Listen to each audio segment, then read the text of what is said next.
The candles had been lit an hour too early, as they always were when Mrs. Holt arranged the table, and the light they threw was excessive, gilding the silver and the faces around it with a warmth no one at this dinner had earned. 14 guests sat at the long table in the dining room of Ashworth Park on the first mild evening of April, and 13 of them belonged. Eleanor Graves was the 14th. She had not asked to be here. The Dowager Duchess of Ashworth, Lady Margaret, had insisted, in the particular tone she used when insistence was indistinguishable from command, that her companion would dine with the family this evening, or the Dowager Duchess would dine in her room. Mrs. Caroline Holt, the Duke's married elder sister and the architect of this particular gathering, had smiled the smile she reserved for inconveniences that could not be declined, and placed Eleanor at the far end of the table, between a deaf baronet and the empty chair of a guest who had not come. Eleanor sat very still.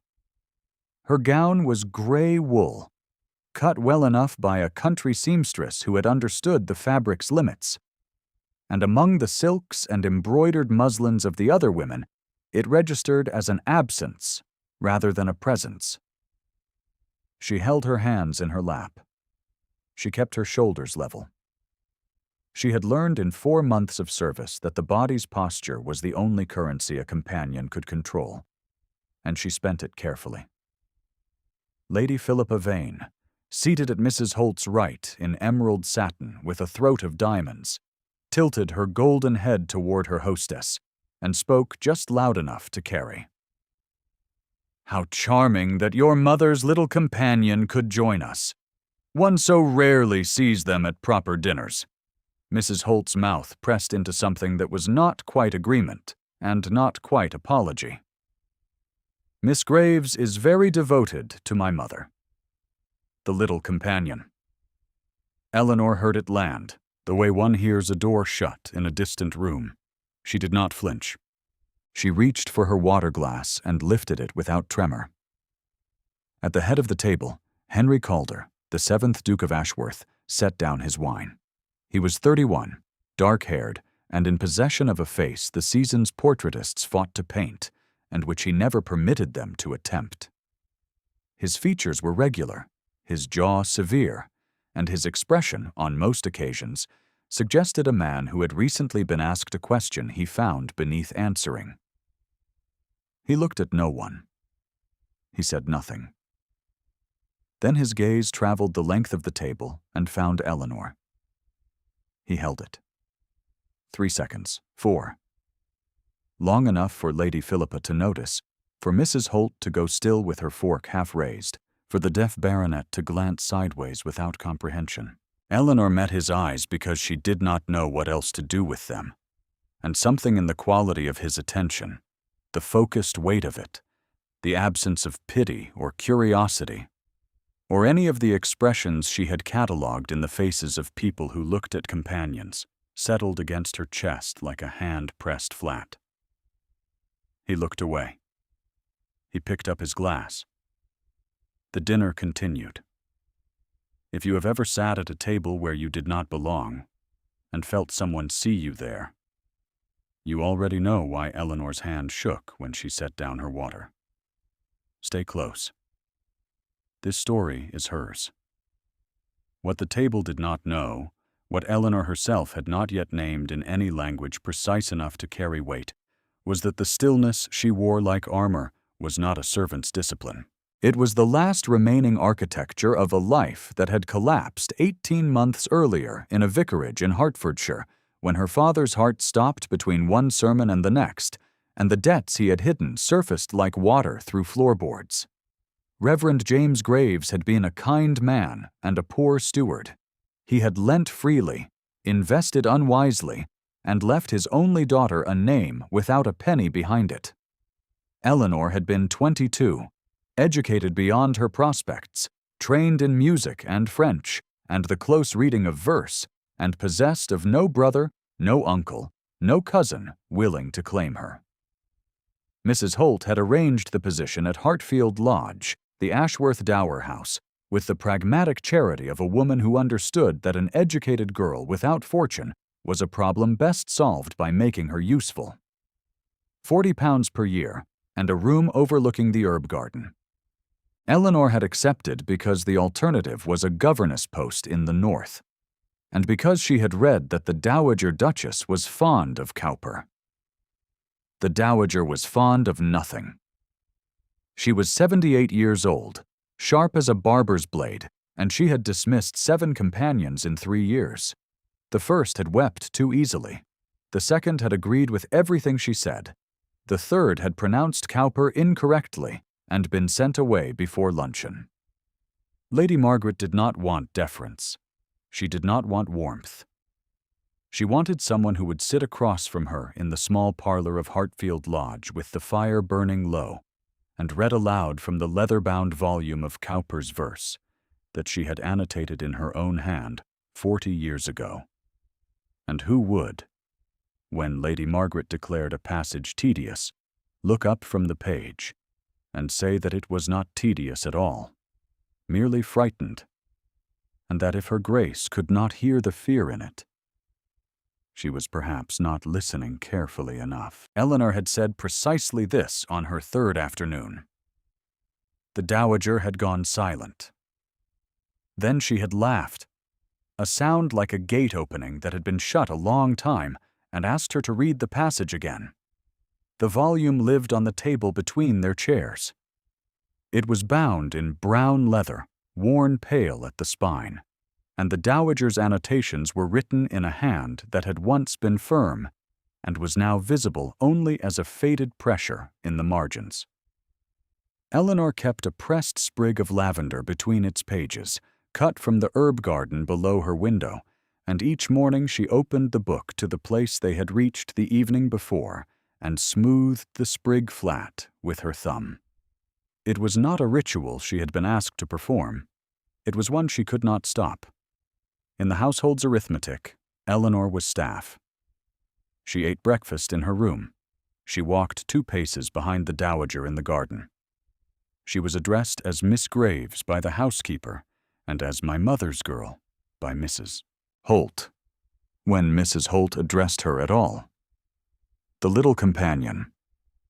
The phrase had been in circulation since Eleanor's first week, offered not with malice precisely, more with the settled confidence of a household that knew where its categories began and where they ended. And a companion, however well spoken, however precisely she argued about Cowper, fell on the far side of every line that mattered. Eleanor did not dispute the category. She rose early, mixed the Dowager's medicines, read aloud until her voice thinned, walked the garden paths in her worn half-boots, and returned to her room each evening to sit by the window with her hands in her lap and her father's face in her mind, and the quiet, steady knowledge that this was all there was. She was not unhappy. She was not anything. She was useful, and she was still. And the stillness had become so complete that she could no longer feel the edges of the wound it covered. Henry came to Hartfield Lodge every Tuesday. He arrived on horseback, dismounted in the drive, and entered through the garden door rather than the front, a habit his grandmother attributed to poor manners and which Eleanor suspected was something else, a preference for arriving without announcement, for seeing the house as it was, rather than as it arranged itself for him. On this particular Tuesday, 3 days after the dinner, Eleanor was in the garden with the Dowager. Lady Margaret's hands were swollen, the joints red and rigid with the season's damp, and Eleanor had prepared a poultice of lavender and crushed mustard seed wrapped in cotton.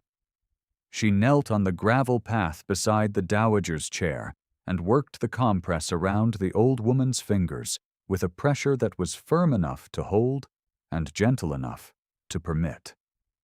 "It smells vile," Lady Margaret said.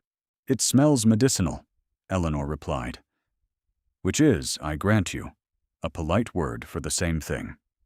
The Dowager's mouth twitched. "You are the most insolent creature I have ever employed. You have employed 8 of us, Your Grace. I should hope I have distinguished myself in some regard." Lady Margaret laughed. The sound carried across the garden, past the low box hedges and the stone wall, to the gate where Henry stood with his riding gloves in one hand and his horse's reins in the other. He had been there for several seconds. He had not spoken. Eleanor did not see him. She was watching the Dowager's face for the particular wince that meant the pressure was too firm, adjusting her hands accordingly. Her own fingers reddened from the mustard, but steady. The April light was thin and without warmth, and the wind that moved through the garden pressed Eleanor's gray dress against her back and stirred the loose strands of hair at her temples. "Come inside." Henry's voice was low and level from the gate. "The wind has turned. You will both catch cold." Eleanor looked up. His face gave nothing. She interpreted the command as correction, a man of rank noting that his grandmother's companion had permitted an ill woman to sit in a damp garden, and she felt the flush climb her throat before she could prevent it. "Your grandmother wished to see the garden, Your Grace," she said. Her voice was careful. Her hand on the Dowager's shoulder tightened. "She is quite right, Henry," Lady Margaret said. "I did wish it. And she did not fuss, which is more than I can say for you. Come and make yourself useful. Take the other side of the chair." Henry crossed the garden in 4 strides. He took the arm of the Dowager's chair opposite Eleanor, and together they lifted it, and the old woman in it, and carried her toward the house. Henry's hand closed on the wooden arm 3 inches from Eleanor's. She did not pull away because she could not without dropping the chair, and the proximity of his fingers, the deliberate steadiness of them, the warmth she could feel across the gap, registered in her body as a question she had no framework to answer. They set the chair down inside the parlor door. Henry stepped back. His hand fell to his side. Eleanor busied herself with the blanket across the Dowager's knees and did not look at him again. He stayed for an hour. He sat in the chair by the window, where the light came in flat and gray, and rested his hands on his knees, and said very little. The Dowager asked after the estate. He answered in short, level sentences that gave information without inviting further questions. The Dowager asked after his plans for the season. He said he had none. The Dowager said he was the most unsociable duke in living memory, and that his grandfather, who had danced until dawn at 70, would be ashamed. Henry did not respond to this. He was watching Eleanor read. She held the cowper in both hands, her fingers bracing the spine because the binding was fragile, and her voice was low and even, and carried the verse without performing it. She pronounced each word as though it mattered, which was unusual in a reader and more unusual in a companion, and when she reached a passage the Dowager had annotated, she paused, briefly, the way one pauses at a gate to let someone pass, and the pause gave the old woman's marginal note its silence without naming it. Henry's hand on his knee had gone still. His breathing had changed. Eleanor did not notice because she was not looking at him, and because no part of her education or her 18 months of loss had prepared her for the possibility that a man like this might listen to her voice the way one listens to weather, as something the body registers before the mind names. It was a Thursday morning, early, the house still cold, when Henry arrived without notice and without explanation.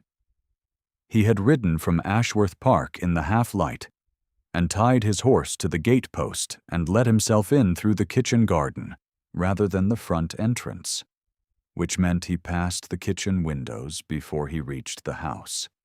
Eleanor was in the kitchen, the cook's assistant, a girl named Ruth, who was 15 and terrified of everything, had dropped a stoneware bowl while laying the Dowager's breakfast tray, and the sound of it shattering on the flags had brought Ruth to tears. She stood in the fragments with her apron pressed to her face, shaking, repeating that she would be dismissed, that Mrs. Holt would hear of it, that she had ruined everything. Eleanor knelt beside her. She took Ruth's hands away from her face and held them. "It was a bowl," Eleanor said. "Not a life. No one will hear of it, and no one will be dismissed over stoneware. Now help me sweep this up before Cook returns and blames us both." Ruth managed a wet, uncertain smile. Eleanor found the broom, and together they cleared the fragments, and Eleanor arranged the Dowager's breakfast tray on a different plate, with the same care she brought to everything. She placed a small bunch of violets from the garden in a teacup at the tray's edge, because the Dowager had mentioned, once, months ago, that her late husband had kept violets on his desk. Henry stood at the kitchen window. The glass was old and slightly warped, and the image of Eleanor carrying the tray through the kitchen door was distorted at the edges. Her figure bent by the imperfection, her face unclear. Her voice, though, had carried cleanly through the cracked pane. It was a bowl. Not a life. He knew the kitchen maid's name now. He had not known it before. Eleanor did. Eleanor knew every name in the house. He did not go in. He walked around to the front door and knocked and waited like a visitor. And when Eleanor opened it, she saw only the Duke, composed and remote, asking after his grandmother's health with the formal courtesy of a man who had not just watched her kneel on a stone floor to comfort a crying girl. That afternoon, Lady Philippa Vane called at Hartfield Lodge. She arrived in a carriage with gilded fittings and a footman who opened the door as though the pavement might not be worthy of her shoe, and she brought a box of French chocolates wrapped in tissue and ribbon. The Dowager did not eat chocolate. She had not eaten chocolate in 30 years, a fact Lady Philippa would have known if she had ever listened to the old woman rather than performing for the old woman's grandson. Lady Philippa settled herself on the parlor sofa with the practiced ease of a woman who expected every room to arrange itself around her. She addressed Eleanor without turning her head. "Miss Graves, would you fetch me a glass of water?" Eleanor rose. It was not a request. It was an assignment of rank, delivered in the same tone one might use for a footman, and Eleanor recognized it for what it was and went. When she returned, Lady Philippa was leaning toward the Dowager, with the smile she wore when she wanted something witnessed. "How generous you are, Your Grace, keeping the little companion so close. One would almost think she was family." The second voicing landed differently than the first. At the dinner table it had been casual, ambient, the way a room classifies its furniture. Here it was pointed.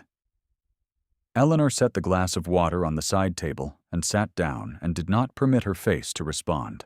Lady Margaret's eyes, which missed nothing and forgave less, narrowed. "She is closer to family than most who claim the right, Lady Vane," the Dowager said, and her voice was the voice of a woman who had outlived 2 kings and 3 prime ministers and did not intend to be corrected in her own parlor. Lady Philippa's smile held. It did not reach her eyes. It had never reached her eyes. She stayed for 20 minutes, spoke brightly of the London season, twice mentioned the Duke's name in the possessive, and left without having once asked the Dowager a genuine question. After she was gone, Lady Margaret spoke without looking up from her needlework. "That woman has the depth of a dinner plate." Eleanor, who could not agree aloud and could not disagree honestly, said nothing at all and opened the cowper. The spring assembly at the Saddleworth Rooms was not the season. It was not London.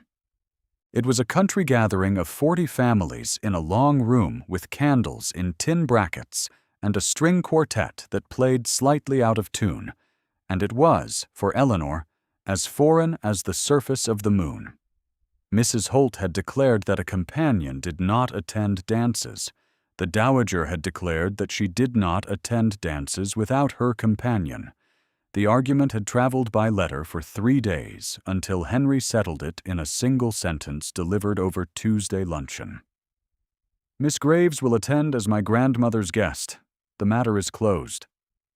Second command, functionally a protection, syntactically an order. Eleanor heard only the order. She wore a borrowed dress, pale blue, slightly too loose at the shoulders where a previous owner had been broader. She had pinned it carefully, and the pins held, and the dress was clean, and the color suited her. And none of it mattered, because beside Lady Philippa's emerald silk and the ivory gowns of the younger women and the embroidered shawls of the older ones, Eleanor in her borrowed blue was a watercolor hung beside oils. She sat beside the dowager's chair at the edge of the room and watched the dancing and did not allow herself to want. Henry approached at the second interval. He did not approach Eleanor. He approached his grandmother, bowed, and said, "May I borrow Miss Graves for the next set, if she is willing?" "She is willing," Lady Margaret said before Eleanor could speak. "Take her before I fall asleep from watching these people fail to keep time." The dance was a country set, nothing complicated, and Henry moved through it with the same focused discipline he brought to everything. Eleanor followed well. She had been well taught, in another life, by a father who believed that even a vicar's daughter should know how to hold herself in a set. "You do not need to look so alarmed, Miss Graves," Henry said, as the figure brought them together. "I am not going to interrogate you." "I am not alarmed, Your Grace." Her voice was steady. Her pulse was not. She could feel it at her wrist, directly beneath his gloved fingers, and she was certain, with the irrational certainty of the body's knowledge, that he could feel it too. They did not speak for the rest of the dance. They did not need to. The contact of his hand, the measured precision of his steps, the way his eyes stayed on her face rather than on the figures of the set, said everything his mouth would not. Afterward, by the window, while the quartet tuned for the next set and the room's attention had shifted elsewhere, he stood beside her and looked out at the dark garden and said very quietly, "I had a wife. Her name was Charlotte. She died of a fever 2 years ago, in the London house, while I was attending to a matter at court that could have waited, and did not." Eleanor did not speak. She understood that speech was not what this moment required. His hand moved to the inner pocket of his waistcoat, where something rested, something small and flat. A miniature. He did not take it out. His fingers pressed the fabric above it and stilled.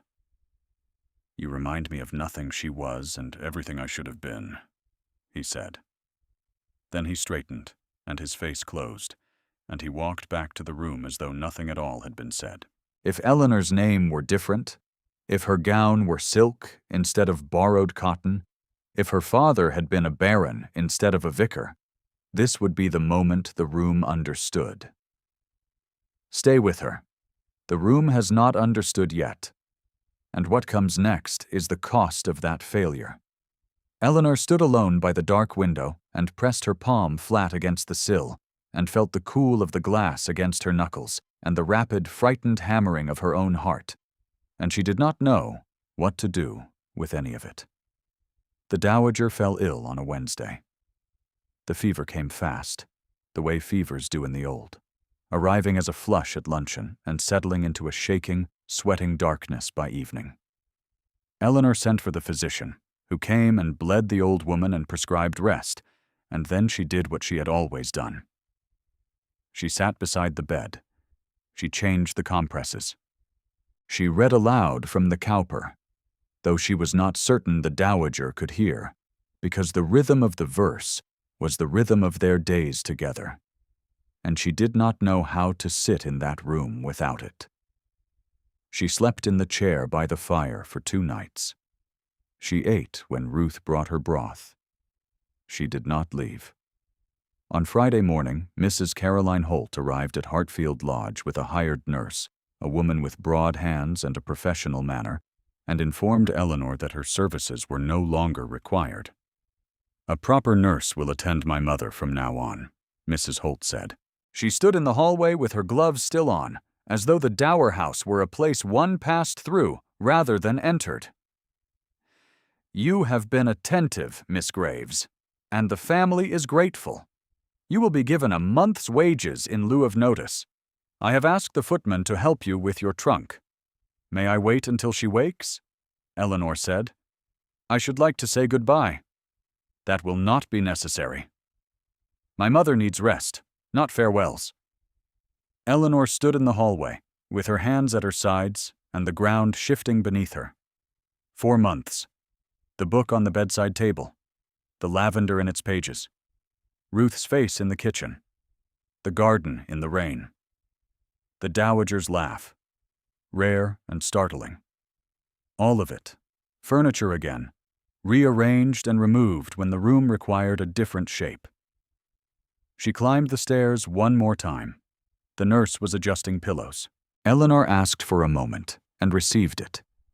And she stood beside the bed and looked at the sleeping face of the only person in this house who had ever seen her as more than a function. She opened the cowper to the page they had reached. She read 4 lines, very quietly, so that only the fire and the sleeping woman could hear. She placed the lavender sprig between the pages and closed the book, and set it on the bedside table where the Dowager's hand could find it when she woke. She kissed the old woman's forehead. The skin was hot and dry. She went downstairs.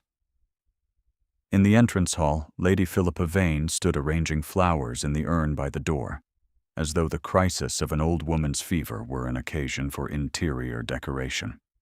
She turned as Eleanor passed, trunk in hand, and spoke not to Eleanor, but to Mrs. Holt, who stood by the door with the satisfied stillness of a woman who had restored order.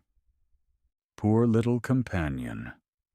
Lady Philippa's voice was light and bright and perfectly calibrated to carry. All those months of reading poetry, and she truly believed it made her something more than staff. Eleanor heard it. The housekeeper standing by the baize door heard it. 2 maids paused on the stairs and heard it. The words settled in the hall like a verdict delivered to witnesses who would remember it. Eleanor did not turn. She did not cry. She walked through the front door and into the drive with her trunk and the gray afternoon and the absolute, unambiguous knowledge that she had no carriage, no fare, and no address to go to. The door closed behind her. Henry was not there. He was in London, attending to estate business, a meeting with the solicitors about a boundary dispute, the kind of obligation that could have waited and did not. And if the repetition rang through the hallway of his memory like a bell he had heard before, he was not present to hear it. The drive at Hartfield Lodge was gravel, well kept, and the rain that had begun an hour earlier had turned it dark. Eleanor set her trunk on the wet ground and stood beside it. Her dress was already damp at the shoulders. Her shoes, the same worn half-boots she had walked the garden in every morning for 4 months, pressed into the gravel and took the wet without complaint. She looked at the road that led to the village and tried to calculate how far £40 and a month's wages would take her, and how long it would last and what came after and could not, because the mathematics of destitution do not resolve into a number. They resolve into a silence.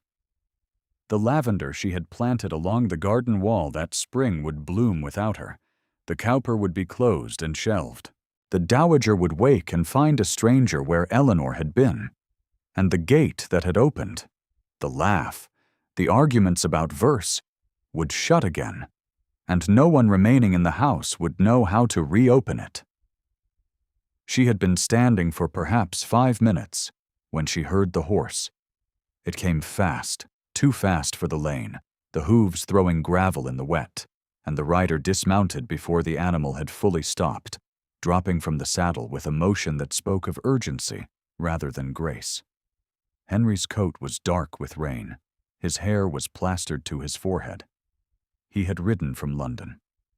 She did not know yet how she knew this.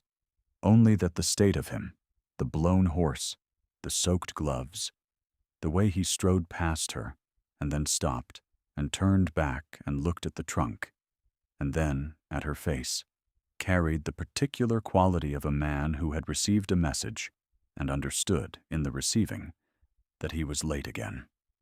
"What is this?" His voice was level. His eyes were not. "I have been dismissed, Your Grace."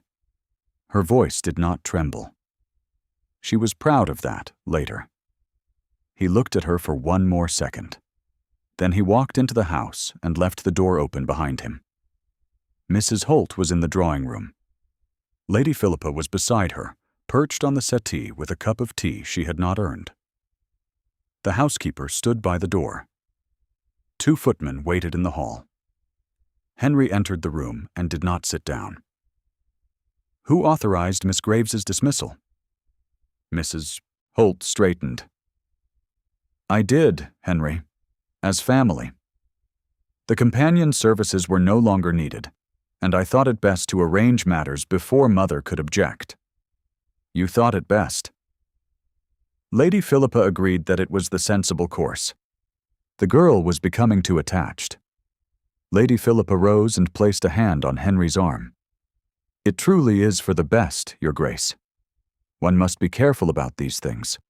Companions can develop ideas above their station, and it reflects poorly on the household." Henry removed her hand. Not roughly.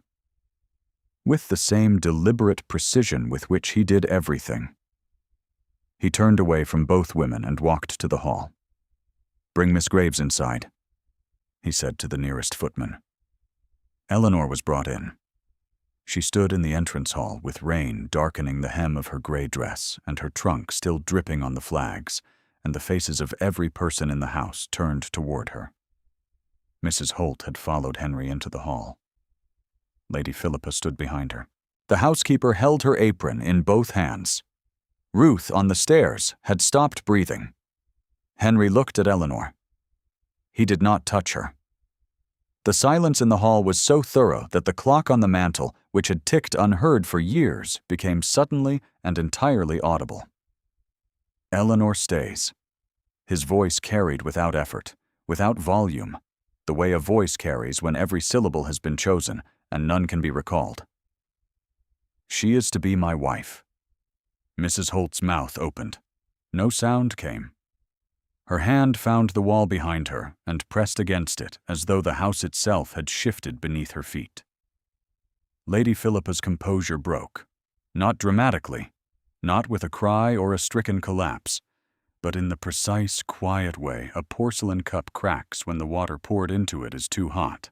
Her fingers found the back of the nearest chair and gripped until the knuckles went white, and the smile she had worn for months, the bright, professional, proprietary smile, slid from her face like paint from wet plaster.